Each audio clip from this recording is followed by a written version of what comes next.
काल तुम्ही विचारलेल्या प्रश्नाचं उत्तर मी बऱ्यापैकी देण्याचा प्रयत्न करेल. भस्म आरतीच्या बुकिंग्स कशा करायच्या.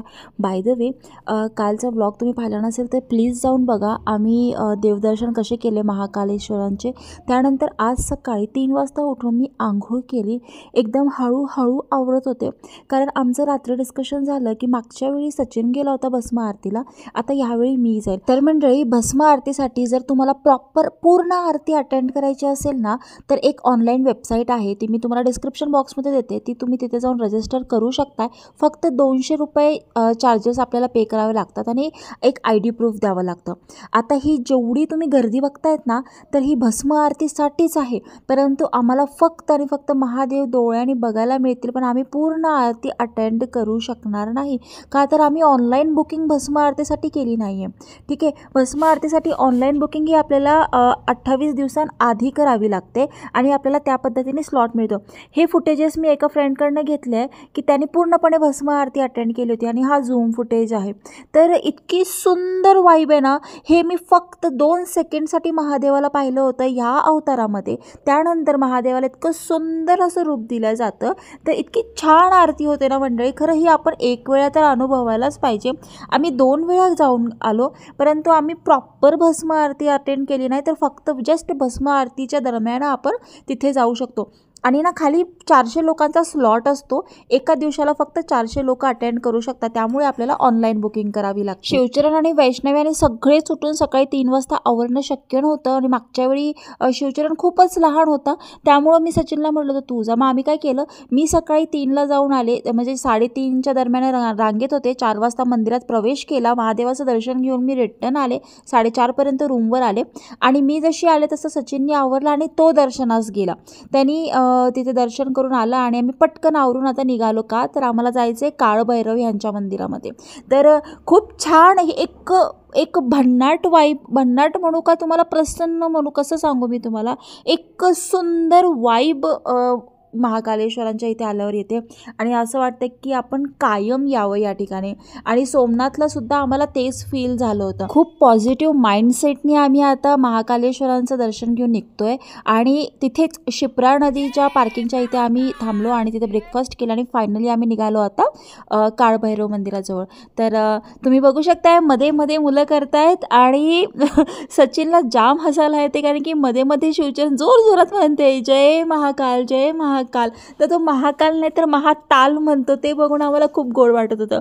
आणि ही आहे शिप्रा नदी आणि फायनली आम्ही अगदीच 10 ते 15 मिनटामध्ये पोहोचलो होतो इथे काळभैरव मंदिराजवळ. आणि हे अशा मुली इतक्या छान छान रुद्राक्षाच्या माळा विकत होत्या. त्यात मला ती व्हायरल गर्ल आठवली. तुम्हाला माहिती आहे ना, व्हायरल गर्ल ती रुद्राक्ष विकत होती. त्यानंतर प्रसाद घेतला आणि इथे ना देवाला अल्कोहोल चढवलं जातं, पण आम्ही काही ते घेतलंच नाही. तर इथे खूप सारे लोक होते, आपले महाराष्ट्राचे पण खूप सारे लोक होते. तर मंदिरात एंट्री करताना मला माझ्या जेमीची खूप आठवण आली. मला म्हणजे कसं आहे ना, मी त्याला लहानाचं मोठं केलं आणि तो मोठं झाल्यावर त्याला मी गावाकडे पाठवलं. तर तुम्हाला माहिती आहे की मध्यंतरी मी सारखं बाहेर जात होते आणि त्यामुळं त्याच्याकडे दुर्लक्ष व्हायचं. तर त्याला मी एका बाळासारखं, माझ्या लेकरासारखं मोठं केलं. मला आजही त्याची खूप आठवण येते आणि काळभैरव मंदिरात येऊन मला प्रचंड त्याची आठवण येत होती. मी खूप देवाला माफी मागितली की देवा, हे मी नाही राहू शकत त्याच्याशिवाय आणि मी त्याला घेऊन येणार आहे आता. तर आता मी जेव्हा केव्हा गावाला जाईल तर मी माझ्या जेमीला घेऊन येणार. मी आता हे मी तुम्हाला आत्ता का सांगते, कारण की या मंदिरात आल्यानंतर मला आणि सचिनला दोघांनाही त्याची खूप आठवण येत होती. पण त्याच्याकडे दुर्लक्ष होतं. तर जे माझे जवळचे लोक आहेत, जे जुने लोक आहेत, त्यांना माहिती आहे की मी त्याला किती प्रेम करायचे. माझ्या घरच्यांना पण माहिती आहे की मी त्याला इतकं जीव लावायचे. त्याने जेवला नाही की मला जेवणही जात नव्हतं. ही फक्त एक माया, ते डॉग लवरच समजू शकता. बस त्याच्याकडे दुर्लक्ष होत होतं. मी घरात नव्हती राहत आणि बाहेर होते, त्यामुळं मी त्याला गावाकडे पाठवलं. पण फॉर शुअर मी त्याला घेऊन येईल आता आपल्याकडे पुन्हा. आणि हे मला काही कळत नाही, हे बाबा असे भस्म लावून का बसलेले आहेत. आय होप त्याच्यामागे एक वेगळं रिझन असेलच. तर खूप लोक मला जेमी कुठे विचारत होते, म्हणून मी आज हे शेअर केलं. तर मे बी मी त्याचे पिल्ले पण घेईल, कारण त्याला बाळपण झालेलं आहे. तर ते घेईल किंवा मग त्यालाच घेऊन येईल इथे. मग इथे एक पंढरपुरी चहा होता आणि तो चहा घेण्यासाठी आम्ही थांबलो. आणि अजूनही मला तुमचंही सजेशन हवं आहे की तुम्हाला काय वाटतं. मी नाशिकला असते, मला मध्येच पुण्याला जावं लागतं. काही लोक मला फक्त आत्ताच ओळखतायत, बट कुणाला माहिती नाही की लॉकडाऊनमध्ये माझ्याकडे एक लॅब्रो होता, त्याला गॅस्ट्रो झाला. त्याचं ॲक्च्युअल नाव जेमी होतं. आणि लॉकडाऊनच्या टायमाला तो जेव्हा गेला तर मनामध्ये ते राहूनच गेलं होतं की माझं डॉग मला सोडून गेलं. आणि ते 4 वर्ष मी खंत, म्हणजे माझ्या मनाला खंत होती की माझा जेमी गेला, तो जीव सोडून गेला आम्हाला. त्याचं माझ्यावर खूप भयानक प्रेम होतं, कारण त्याला पण मी लेकरासारखं सांभाळलं होतं. म्हणून मी हा घेतला होता आणि ह्याचं नावही जेमी ठेवलं होतं. आणि पुढचाही डॉग जो कोणी असेल मी त्याचंही नाव जेमी, कारण जेमी माझ्या आयुष्यातनं कधीच जाऊ शकत नाही. मला माहिती आहे की तो मला खूप प्रेम करतो आणि मी त्याला घेऊनच येईल, नाहीतर मी त्याचे पिल्ले तरी घेऊन येईल, मी काहीतरी नक्कीच करेल. त्यानंतर आम्ही एक इथे पंढरपुरी चहा म्हणून आहे तिथे थांबलो. चहा खरंच खूप टेस्टी होता, क्वांटिटी पण जास्त होती, मला काही जातच नव्हता. म्हणून मी सचिनला म्हटलं प्लीज माझा चहा पण तू पिऊन टाक. तुम्ही सगळे म्हणता ना मला की एकटीच का फिरतेस. नाकी 9 आली आहे, 2 दिवस झाले मुलांसोबत प्रवास करते. हे बघा, एक ह्या सीटवर आहे, एक पाठीमागे डिक्कीत बसलाय जाऊन, ते बघा तिकडे. अक्षरशः प्रमोशन शूट असतात माझे बाहेरचे, पोरांना घेऊन शूट करायचे का डोक्याचं दही करून घ्यायचं तुम्ही सांगा. म्हणून मी मुलांना घेऊन जात असते. श्रीखंड नाही, डोक्यात. हे बघा, हे असं असते. मी कधी प्रोफेशनल शूट करायचं काय इज्जत आहे माझी बाहेर, त्यामुळे मी मुलांना नेत नसते. प्रवास खरंच खूप छान चालला होता, मस्त वातावरण होतं बाहेरचं. त्यानंतर इतकी भूक लागलेली ना, काय सांगू तुम्हाला. इंदोरची वाट बघत होतो मी, कधी इंदोर येईल आणि आम्ही कधी जेवायला थांबून. त्यात आणि तुम्ही बघू शकता मुलांचा दंगा म्हणजे प्रचंड प्रमाणात होता. त्यानंतर एक छानसा आम्हाला रेस्टॉरंट दिसलं, तिथे आम्ही थांबलं, कारण की तिथे वाईफसुद्धा भारी येत होती.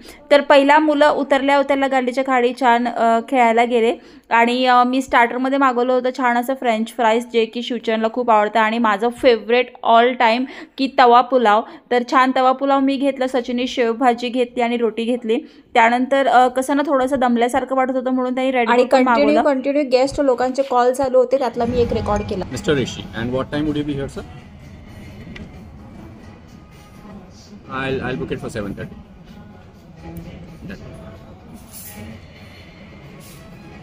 And you'll get 50%. So it will cost you somewhere around 1150-1200 rupees.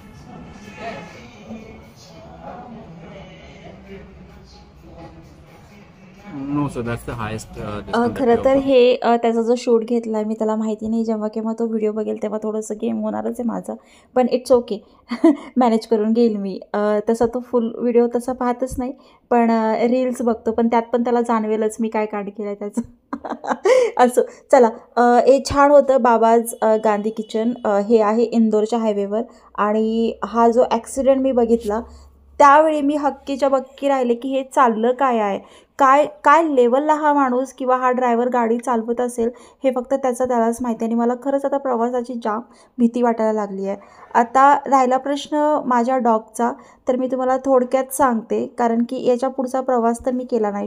तर तुम्ही आता हा जो फोटो बघताय हा आहे माझा ॲक्च्युअल जेमी, जो 2020मध्ये 14 फेब्रुवारीला माझ्या आयुष्यात आला होता.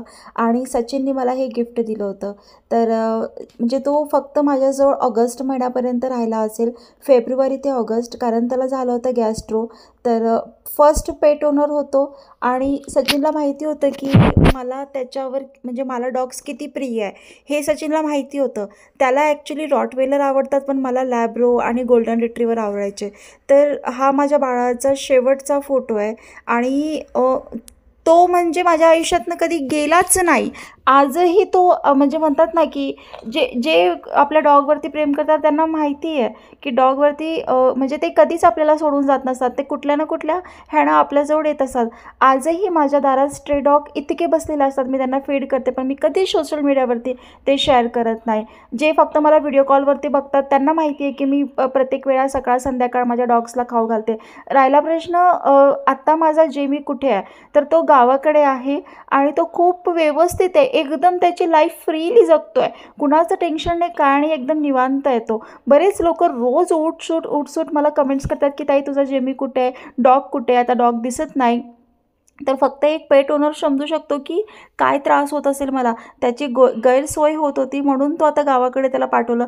पण मे बी मी त्याला घेऊन येईल किंवा त्याच्या पपीजला तरी घेऊन येईल. आता याआधी पण मी तुम्हाला सांगितलं आहे की मी फक्त 10 to 20% माझं शेअर करते, मी सगळं पर्सनल नाही सांगत. माझे जे क्लोज फ्रेंड आहे किंवा स्वतः माझ्या घरी जे माझे फ्रेंड्स राहून गेले त्यांना माहिती आहे की माझ्या जेमीमध्ये किती जीव होता. त्याला खाऊ पिऊ घातल्याशिवाय माझं रुटीनच स्टार्ट होत नव्हता. मी त्याला खूप प्रामाणिकपणे जीव लावला आहे आणि असं नाही त्याला उगाचच सांभाळलं, मी एवढं मोठं केलं त्याला. तर बघू आता लवकरच तो कसं आहे, ज्याचं त्याचं दुःख त्यालाच माहिती असते. काही सॅक्रिफाईस करावं लागलं तरी चालेल, पण मी त्याला नक्की आणेल.